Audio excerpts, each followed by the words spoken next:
Прекрасный сегодня день, прекрасные нежные души.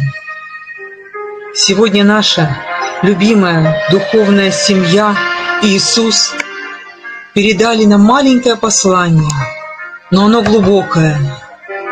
Глубокий смысл в нем заложен. Оно пробуждает нашу осознанность.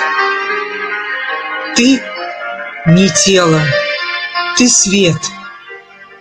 Ты не ум, ты сознание. Ты не время, ты вечность.